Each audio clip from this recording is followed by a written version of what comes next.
নমস্কার বন্ধুরা, এই ব্লাউজটা কেমন লাগছে? এই দেখুন, এই ব্লাউজটাও কিন্তু আমি 3 ইঞ্চি বাড়িয়েছি। আমার ছোট হয়ে গেছিল, আর লেন্থেও একটু ছোট হয়ে গেছিলো মিন্স চেস্টে বাড়লে লেন্থে একটু ছোট হয়ে যায়। তো অটোমেটিক আমি কি করেছি, এই শাড়িটার কোল আঁচল থেকে আমি 25 সেন্টিমিটারের মতন কাপড় আমি কেটে নিয়েছি। কেটে নিয়ে আমি ওই ব্লাউজটাকে কিভাবে বড় করলাম সেটা আমি আজকে আপনাদের দেখাবো।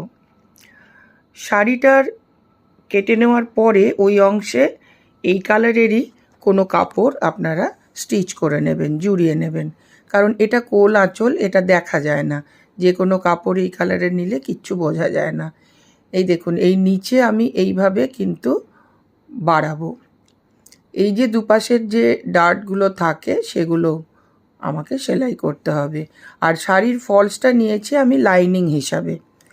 লাইনিং নিয়ে আমি মোটামুটি শাড়ির যে ব্লাউজের পেছনের যে লেন্থটা, সেই লেন্থটা আমি কেটে নিয়েছি। দেখুন, শাড়িটার ব্লাউজটার পিঠটাতে আমি দুটো দিক কিন্তু কেটে নিয়েছি মাঝ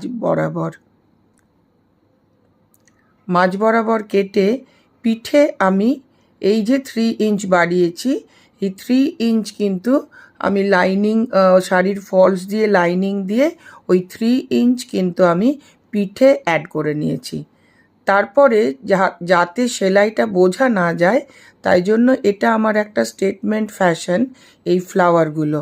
তো আমি ওই ফ্লাওয়ারগুলো দিয়ে পিঠে ফ্লাওয়ার লাগিয়ে নিয়েছি। তো তাতে আমার স্টিচটা বোঝাও যাচ্ছে না, দেখুন স্টিচ বোঝাও যাচ্ছে না, ব্লাউজটাও বেড়ে গেছে, লেন্থেও বেড়ে গেছে, লেন্থেও বাড়িয়ে নিয়েছি। এইভাবে আপনারা ব্লাউজকে বাড়িয়ে নিতে পারেন। এই দেখুন, খুব সুন্দর। একটা কথা বলে রাখি, আমার কিন্তু এখানে বগলে বাড়াতে হয়নি, কারণ যা মার্জিন ছিল তাতে আমার হয়ে গেছিলো। তো এইভাবে আপনারা বাড়াতে পারেন। ধন্যবাদ।